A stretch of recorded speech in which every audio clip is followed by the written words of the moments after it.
Yemen में Israel के लिए अमेरिकी हूथी से लड़ रहा है। गाजा में इजराइल हमास से युद्ध लड़ रहा है।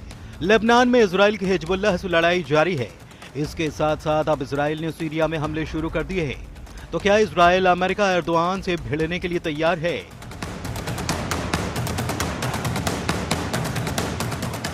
सीरिया कहने को कमांडर जुलानी उर्फ अल शरा की सल्तनत है। सीरिया में असल में चलती है एर्दोआन की। तुर्की के राष्ट्रपति के दम पर कमांडर जुलानी ने दमिश्क पर लड़ाका ग्रुप को जीत दिलाई है, लेकिन अब कमांडर जुलानी नेतन्याहू के रडार पर आ गए हैं। इजराइल ने सीरिया में हमले शुरू कर दिए हैं। गोलान हाइट्स पर तैनात नेतन्याहू आर्मी सीरिया के कई शहरों को जला रही है। पीएम नेतन्याहू ने हमास को जो धमकी दी है वो इजराइल के सभी दुश्मनों के लिए लास्ट वार्निंग है। नेतन्याहू के फौलादी इरादे ने इजराइल के दुश्मनों को दहला कर रखा है। क्वाइटर प्राइम मिनिस्टर ने हमास को जमींदोज करने का ऐलान किया है। नेतन्याहू ने धमकी दी है कि हमास का सफाया बहुत जल्द होगा, गाजा पर कब्जा होगा। नेतन्याहू की धमकी का असर यह हुआ कि गाजा के लोगों ने हमास के खिलाफ पहली बार जोरदार प्रदर्शन किया। गाजा के नागरिकों ने हमास को टेरर ग्रुप बताकर गाजा से बाहर निकल जाने का फरमान सुना दिया है। हमास की हैसियत नेतन्याहू ने नाप दी तो हूथी लड़ाकों को ट्रंप बेमौत मार रहे हैं। अमेरिका के हवाई हमले से यमन में बारूदी बवंजर आया हुआ है। ट्रंप ने सभी हूथी लड़ाकों को नर्क भेजने की धमकी दी है। उधर हूथी की तरफ से ऐलान किया गया कि लड़ाका ग्रुप ने इजराइल में 2 मिसाइल धमाके कर बदला ले लिया है।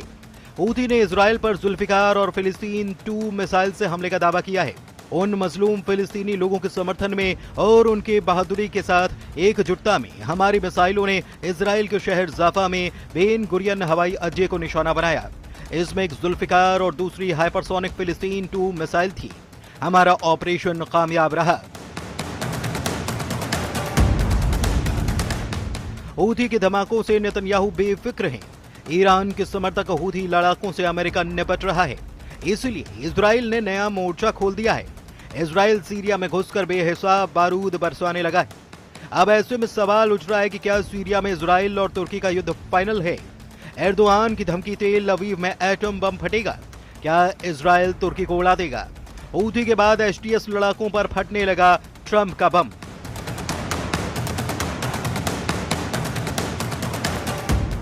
जब ट्रंप हूथी लड़ाकों पर बम बरसा रहे थे, जब नेतन्याहू की आर्मी हिजबुल्लाह फाइटर्स को दौड़ाकर दम उखाड़ रही थी, तभी सीरिया के लताकिया में जो हमला हो रहा था उसकी भनक किसी को भी नहीं लगी। इजराइल ने आधी रात सीरिया में घुसकर कोहराम मचा दिया। इजराइल ने जंगी जेट से हवाई हमले कर कमांडर जुलानी की गढ़ में भारी तबाही मचाई है। इजराइल की एयर स्ट्राइक इतनी जोरदार थी कि बम धमाकों के बाद लगी आग कई किलोमीटर दूर तक दिखाई दी। बम विस्फोट का शोर लताकिया में पूरी रात सुनाई देता रहा। हवाई हमले के बाद सीरिया में इजराइल आर्मी ने ग्राउंड ऑपरेशन कर हथियारों का बड़ा गोदाम तलाश निकाला है। इजराइल के हवाई हमले के बाद सीरिया फ्रंट पर महायुद्ध छिड़ने का सायरन भी बजने लगा है।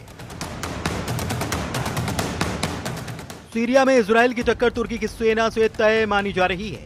तुर्की ने सीरिया में जबरदस्त सैन्य तैनाती शुरू कर दी है।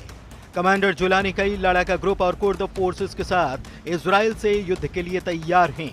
नेतन्याहू सीरिया फ्रंट से कब्जा छोड़ने के लिए तैयार नहीं है। इजराइल का दुश्मनों से निपटने का अनोखा और बेखौफ स्टाइल है।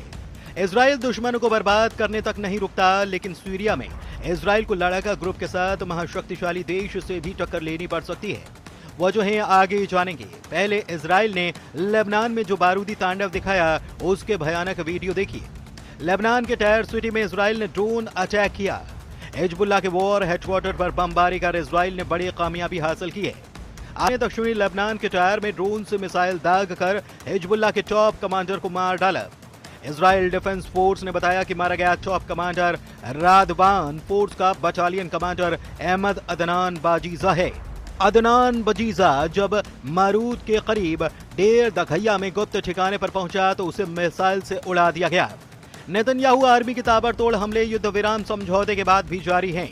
इजराइल युद्ध के हालात में दुश्मनों का क्या हाल करेगा इसे समझना मुश्किल भी नहीं, लेकिन अचानक इजराइल से सभी फ्रंट पर क्यों तूफानी हमले शुरू हो चुके हैं? क्या नेतन्याहू ने ट्रंप से तुर्की पर एक्शन की परमिशन ले रखी है, या फिर तुर्की को जंगी ट्रेलर दिखाकर नेतन्याहू सीरिया से दूर रखने का प्लान बना चुके हैं? क्योंकि लेबनान हमले की पुष्टि इजराइल ने की है, लेकिन सीरिया अटैक पर आधिकारिक बयान नहीं दिया गया। सीरिया मीडिया में इजराइल के लताकिया स्ट्राइक गोलान हाइट्स पर हुए बम विस्फोट के बाद अंजाम दी गई है, जहां पर इजराइल सेना को निशाना बनाकर रॉकेट धमाके किए गए थे। इसके जवाब में इजराइल ने दुश्मनों के अड्डे पर जंगी जेट से धावा बोला। सीरिया की न्यूज एजेंसी सना के मुताबिक इजराइल के निशाने पर हिजबुल्लाह लड़ाकों के गुप्त अड्डे हैं। लताकिया बंदरगाह के करीब शहरों में अब भी हिजबुल्लाह फाइटर्स ने अड्डा बना रखा है। हालांकि हिजबुल्लाह सिर्फ बहाना भर बताया जा रहा है। इजराइल का मकसद सीरिया में जमे रहने का है। नेतन्याहू नहीं चाहते कि बफर जोन से इजराइल सेना वापस लौटे, लेकिन मुश्किल यह है कि तुर्की की सेना सीरिया में तेजी से फैलती जा रही है, जिससे कि तुर्की इजराइल की टक्कर के आसार बढ़ से गए हैं। सीरिया और तुर्की ने सैन्य समझौता किया है, जिसमें तुर्की ने सीरियाई सेना की मजबूती के लिए ट्रेनिंग और हथियारों की मदद पहुंचाना शुरू कर दिया है। सीरिया आने वाले दिनों में तुर्की से बड़े पैमाने पर हथियारों की खरीद फरोख्त करने जा रहा है। एर्दोआन सीरियाई विद्रोहियों को हथियार देने और सैन्य समझौता करने की कोशिश में लगे हैं, जबकि कमांडर जुलानी सरकार को अब तक किसी भी देश ने मान्यता नहीं दी है। ऐसे में तुर्की के लिए सीरियाई विद्रोहियों को हथियार बेचना मुश्किल हो सकता है। तुर्की जुलानी को हथियार बेचने के रास्ते तलाश रहा है। इसके साथ ही सीरिया में सैन्य तैनाती बढ़ाने में भी जुटा है। पश्चिमी मीडिया रिपोर्ट के मुताबिक तुर्की ने पालमायरा हवाई अड्डा और T4 में सीरियाई हवाई अड्डों के बुनियादी ढांचे का इस्तेमाल कर तुर्की एयरपोर्ट्स के लिए बेस बनाने शुरू कर दिए हैं। दावा किया जा रहा है कि तुर्की सीरिया में जमीनी और हवाई ताकत का विस्तार कर रहा है। तुर्की ने दमिश्क अंतर्राष्ट्रीय हवाई अड्डे के संचालन में मदद के नाम पर होल्ड बढ़ा दिया है।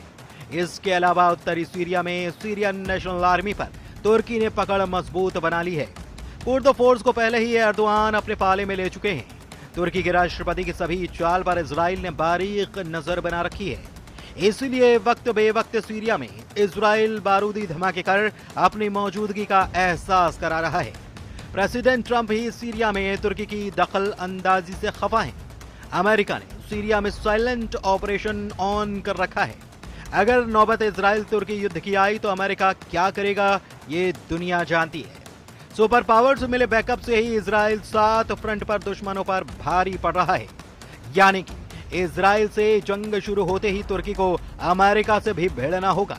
फिर ऐसा युद्ध हो सकता है जिससे कई मुल्कों का नक्शा ही बदल जाएगा।